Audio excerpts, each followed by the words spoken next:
आगे मैया कहती है, मेरे लाल की नरम कलैया, मेरे लाल की नरम कलैया, मेरे लाल की नरम कलैया, मेरे लाल की नरम कलैया, कहीं मुड़ न जाए इसकी बैया, कहीं मुड़ न जाए इसकी मैया, मुड़ न जाए इसकी बैया, मुड़ न जाए इसकी मैया। अरे गिरवर को भार अपार कन्हैया मेरो भारो रे, गिरवर गिरवो धार धार कन्हैया मेरो बारो रे, ओ नख पर गिरवर लीनो धार कन्हैया मेरो भारो रे, नख पर गिरवर लीनो धार कन्हैया मेरो बारो रे, ओ नख पर गिरवर लीनो धार कन्हैया मेरो भारो रे, नख पर गिरवर लीनो धार कन्हैया मेरो बारो रे, ओ नख पर गिरवर लीनो धार कन्हैया मेरो भारो रे, नख पर गिरवर लीनो धार कन्हैया मेरो भारो रे। बोलिए गिरिराज धरण भगवान की जय हो। मैया को चिंता हो रही है कि लाला ने एक उंगली पर गिरिराज भगवान को धारण कर रखा है, कितनी सुंदर छटा है प्रभु की। ये सब देख करके सारे ग्वाल वाल आश्चर्यचकित हो गए। 7 दिनों तक मेघों ने बरसात करी परंतु कुछ नहीं बिगाड़ पाए ब्रजवासियों का। और जब कुछ नहीं बिगाड़ा तो तृतीया से नौमी पर्यंत ये बारिश मेघों ने करी है। और मेघों ने जाकर नौमी के दिन, नौमी तिथि के दिन कहा इंद्र से कि ब्रजमंडल जो है सुरक्षित है, वहां पर कृष्ण नाम के जो उनके अधिष्ठात्र हैं उसने सारे ब्रजवासियों को वश में कर लिया भैया। और मेघों ने कहा इंद्र देवता आज से तुम्हारा जो पूजन का पाठ्यक्रम था वह सब समाप्त कर दिया कन्हैया ने। इंद्र देखने को आया और जब आकर के देखा तो कन्हैया में स्वयं नारायण के दर्शन हुए। बोलिए भक्त वत्सल भगवान की जय हो। दशमी के दिन इंद्र देवता आए। इंद्र देवता दशमी के दिन आए तो दशमी के दिन आए तो 10 श्लोकों में बड़ी सुंदर प्रार्थना करी। विदोष सत्वम तब धाम शांतम तापोमयम दत्त जसासमस्कम मायामयोऽयं गुण संप्रभाहो न विद्यते ते ग्रहणानुबद्धा। कह रहे हैं विशुद्ध सत्वम तब धाम शांतम।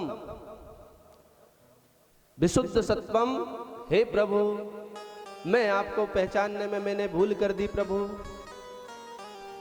आप जो हैं विशुद्ध तत्व हैं, आप इस प्रकृति से परे हैं, आप निर्गुण पूर्ण ब्रह्म परमात्मा हैं जो सगुण बन करके लीला करने के लिए अवतरित हुए हैं। इस प्रकार से भगवान से प्रार्थना कर रहा है इंद्र। भगवान ने इंद्र से कहा इंद्र जब किसी को बहुत अहंकार हो जाता है, जब मेरा भक्त बहुत अहंकार करने लगता है तब मैं उसका मान मर्दन करता हूं। तुमको बहुत अहंकार हो गया था कि मैं ही प्रकृति को बढ़ा रहा हूं, मेरे द्वारा ही यह सृष्टि चल रही है, मेरे द्वारा ही यह प्रकृति बढ़ रही है। मैं पानी बरसाता हूं तब जाकर के प्रकृति में हरी हरी घास आती है। तुमको अहंकार हो गया था तो आज तुम्हारे अहंकार का मैंने मान मर्दन किया है। एक बार जब राम अवतार में भगवान आए थे तब भी ये कथा आती है कि एक बार नारद जी को भी अहंकार हो गया था महाराज। एक बार नारद जी को अहंकार कैसे हुआ कि नारद जी ने कामदेव पर विजय पा ली। कामदेव पर विजय पाई तो नारद जी को हो गया अहंकार, और अहंकार जब हुआ तो भगवान शिव के पास गया और भगवान शिव के पास जाकर के कहने लगे नारद जी महाराज कि हे प्रभु, मैंने काम को जीत लिया है, मैंने काम को जीत लिया है। तो भगवान शिव ने कहा आप तो इतने बड़े संत हैं कि काम तो आपके पास में आ ही नहीं सकता, मोह माया आपको सता नहीं सकती, आप इतने बड़े संत हैं।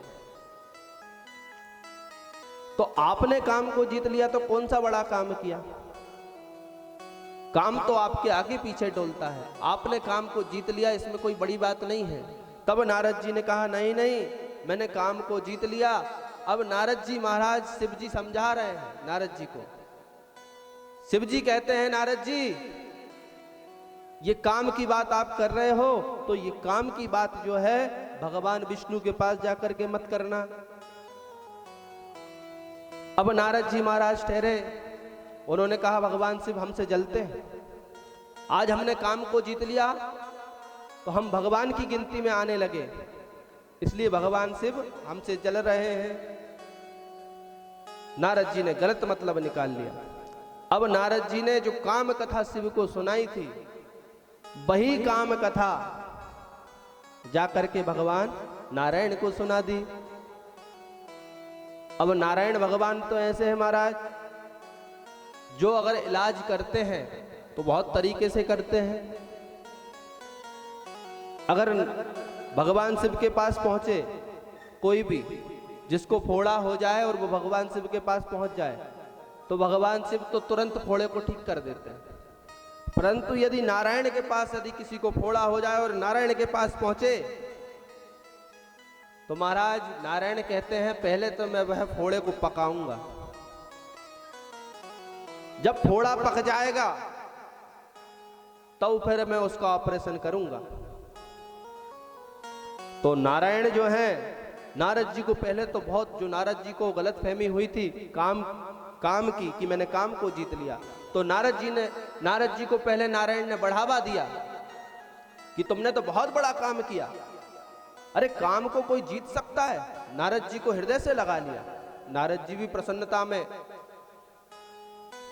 उत्साहित हो गए और उत्साहित होकर के भगवान के गले लग गए।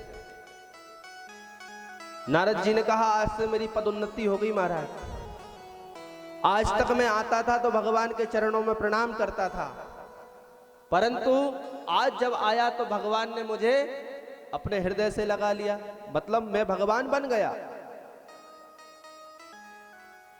और जब अभिमान आया नारद जी को तो भगवान ने एक पुरी बनाई, एक पुरी का निर्माण कर दिया, जिसके राजा थे शीलनिधि। नारद जी महाराज गए, जब उस पुरी को देखा प्रसन्न हो गए। और शीलनिधि की राजा की पुत्री थी विश्व मोहिनी। नारद जी ने विश्व मोहिनी को देखा। अब जिसके अंदर काम की भावना आ जाए, काम की भावना आ जाए तो उसका मन मोहित हो ही जाता है काम के प्रति। जब विश्व मोहिनी को देखा तो नारद जी महाराज मोहित हो गए, और मोहित हुए महाराज तो उससे विवाह करने का सोचने लगे। भगवान के पास आए, भगवान से कहा प्रभु हम आपसे कुछ मांगना चाहते हैं। भगवान ने कहा मांगो, क्या मांगना चाहते हो? कहा हम आपसे आपका स्वरूप मांगना चाहते हैं। भगवान ने कहा देखो हमने अच्छे अच्छे लोगों को देखा, कोई कपड़ा मांगता है, कोई कुछ मांगता है, कोई गाड़ी मांगता है, कोई जूते चप्पल मांग लेता है, लेकिन स्वरूप कौन मांगता है? कहा नहीं प्रभु मुझे विवाह करना है, मुझे आप अपना स्वरूप दे दीजिए। भगवान ने कहा ठीक है मैं स्वरूप दे देता हूं। भगवान ने कहा कैसा स्वरूप चाहिए? कहा मुझे अच्छा सुंदर स्वरूप चाहिए। जिससे मैं एक ही बार में पसंद आ जाऊं। कहा ठीक है, भगवान ने कहा ठीक है, और भगवान ने उनको सुंदर से बंदर बना दिया। अब नारद जी महाराज बंदर बने। बंदर बन करके विश्व मोहिनी का जो था विवाह होना था, सारे राजा महाराजा आए हुए थे, और शर्त ये रखी थी कि जिसके गले में विश्व मोहिनी माला डाल देगी विवाह उसी के साथ हो जाएगा। सारे राजा महाराजा आकर के बैठे, भगवान भी जा करके बैठे। अब नारद जी महाराज प्रसन्नचित कि मैं तो बड़ा सुंदर लग रहा हूं। अब सारे भक्त जो थे वो नारद जी को देखते और नारद जी के को देख करके हंसी उड़ाते। नारद जी समझ नहीं पाए। तब भगवान शिव के गणों ने कहा, नारद जी महाराज बड़े सुंदर लग रहे हो। नारद जी महाराज और प्रफुल्लित हो गए। एक गण आया शिव जी का, जिसने कहा, नारद जी आपने आज क्या लगाया? आपका मुख कमल तो बड़ा सुंदर लग रहा है, आपने आईना देखा कि नहीं? नारद जी ने कहा, आज कुछ नहीं देख के आया भैया, भगवान ने ये स्वरूप मेरा बनाया है। नारद जी महाराज बड़े प्रसन्नचित हुए। अब विश्व मोहिनी आई विवाह के लिए। नारद जी महाराज पहली लाइन में बैठे हैं। विश्व मोहिनी ने नारद जी को देखा तो विश्व मोहिनी ने लाइन बदल दी। अब नारद जी ने सोचा मुझे विश्व मोहिनी ने नहीं देखा, तो दूसरी लाइन में जाकर बैठ गए। विश्व मोहिनी जिस लाइन में जाती उस लाइन में नारद जी महाराज बैठने लगते। ऐसे ऐसे करके जो आखिरी लाइन लगी हुई थी उसमें जाकर के नारद जी महाराज बैठ गए। अब विश्व मोहिनी ने जो थे, विश्व मोहिनी ने भगवान का दर्शन किया और नारायण के गले में विश्व मोहिनी ने माला डाल दी, नारायण को वर्ण कर लिया। बोलिए मायापति भगवान की जय हो। मायापति को वर्ण कर लिया और मायापति को वर्ण किया। नारद जी महाराज दुखित हो गए। उधर से शिव जी ने गणों को भेजा था। गणों ने कहा, नारद जी आज तो आपकी मन में जो सोच थी वह तो चौपट हो गई, परंतु आपने अपना मुंह देखा कि नहीं? ये विश्व मोहिनी आपसे दूर क्यों भाग रही थी? तब नारद जी ने जाकर के जल में जाकर के अपना मुंह देखा तो बंदर का रूप धारण कर रखे हैं। नारद जी को क्रोध आ गया।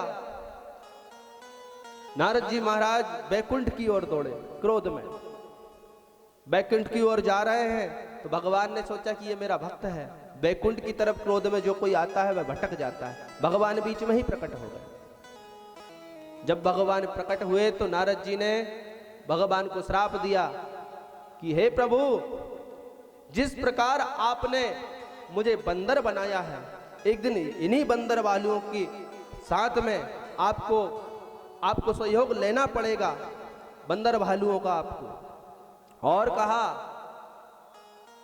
कि जिस प्रकार आपने विश्व मोहिनी का वर्ण कर लिया, उसी प्रकार एक दिन आपकी पत्नी भी आपसे दूर होगी। भगवान ने कहा, अच्छा आशीर्वाद दिया भैया आपने। ये अच्छा नहीं कहा कि आपकी पत्नी को भी कोई विवाह करके ले जाए, इतना अच्छा किया कि दूर हो जाए। तो उनके श्राप के कारण ही माता सीता को दूर होना पड़ा। बहुत अनेकों अनेक कारण रहते हैं महाराज, बहुत सारी कथा है। हरि अनंत, हरि कथा अनंता। भगवान के जन्म लेने का और भगवान की लीला करने का कारण एक नहीं है, अनेकों अनेक कारण है। अनेक अनेक विद्वान अनेक अनेक तरीके से बताते हैं। तो यहां पर मान मर्दन किया देवराज इंद्र का और सारे ब्रजवासियों को बचाया कोप से। अब दशमी के बाद आती है एकादशी। एकादशी के दिन नंद बाबा जो है व्रत करते हैं, एकादशी का निर्जला व्रत करते हैं। एक दिन निर्जला व्रत रखा एकादशी का नंद बाबा ने, और रात्रि के समय अर्धरात्रि में उठ करके यमुना जी में स्नान करने के निमित्त चले गए। यमुना जी में स्नान करने के लिए जैसे ही डुबकी लगाई, वैसे ही वरुण लोक के दूत आ गए, 4-4 हाथ वाले, और नंद बाबा को पकड़ करके वरुण लोक में ले गए। और जब वरुण लोक में नंद बाबा पहुंच गए, नंद बाबा के हाथ पैर रस्सी से बांध दिए और पटक दिया नंद बाबा को। सारे ब्रजवासी सुबह गए कन्हैया के पास और कन्हैया से कहा, भैया तुझे पता है तेरे बाबा जल में डूब गए? कन्हैया ने कहा, अच्छा। बोले कहाँ? बोले यमुना जी में जाकर के स्नान कर रहे थे अर्धरात्रि में और तेरे बाबा बाहर ही नहीं निकले। कन्हैया दौड़ते दौड़ते गए और दौड़ करके जाकर के यमुना जी में जो छलांग लगाई सोई वरुण लोक में पहुंच गए। वरुण लोक में पहुंच करके महाराज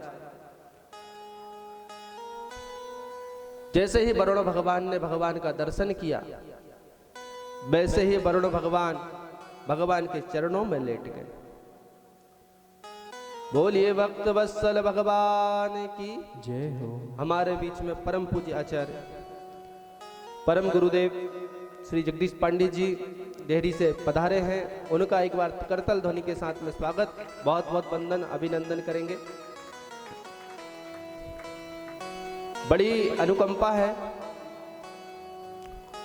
जो ऐसे गुरुदेव हमको आशीर्वाद देने के लिए पधारते हैं और आप सभी के ऊपर भी अनुग्रह करते हैं, समस्त ग्रामवासियों को आशीर्वाद दे करके जाते हैं।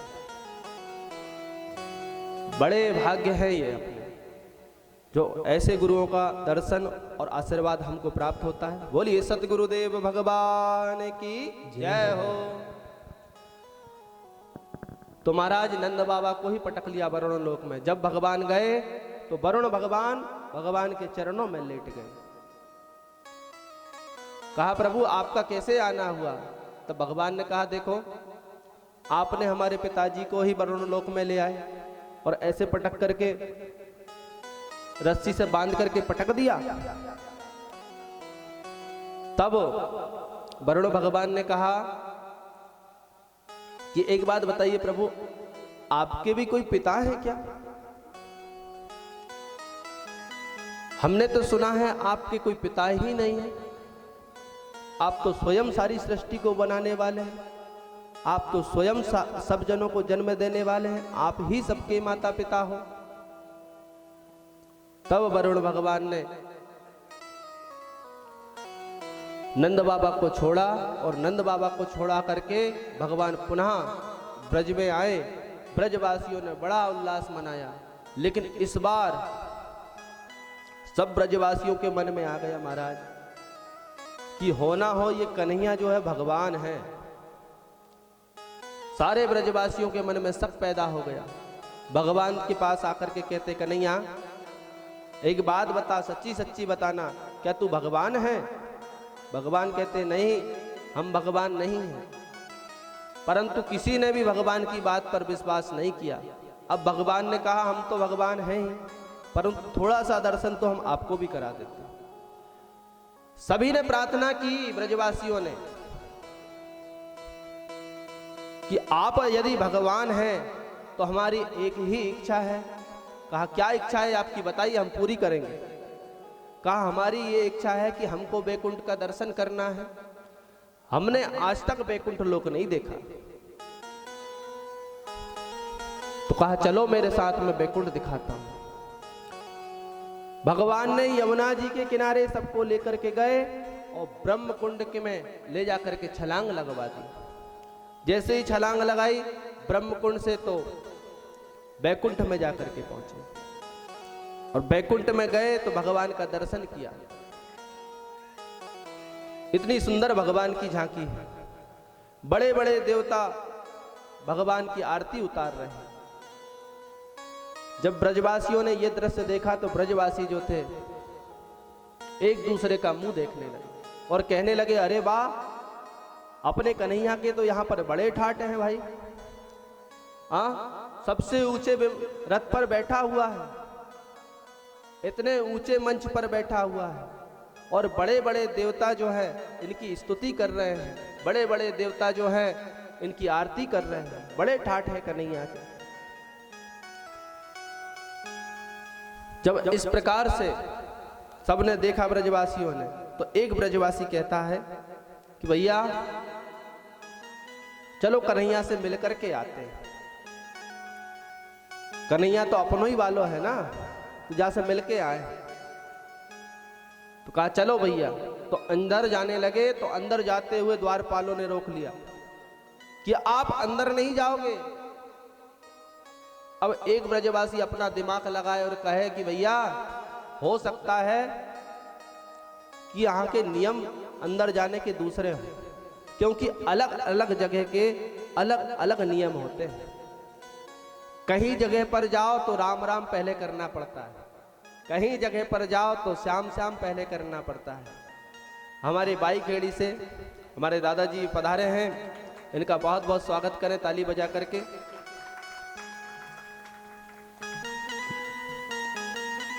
तो महाराज कहते हैं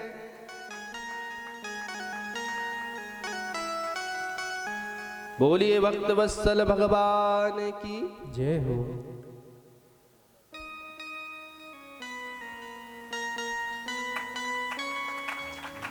राधे राधे,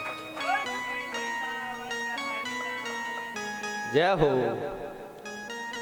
ऐसे भक्त होना चाहिए जो ताली तो बजाए और जयकारे भी लगाए।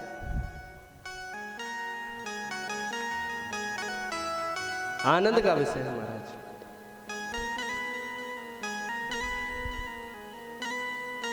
तो महाराज सारे ब्रजवासी जो थे बैकुंठ में पहुंचे, भगवान का दर्शन किया, भगवान से मिलने के लिए गए, लेकिन द्वारपालों ने रोक लिया।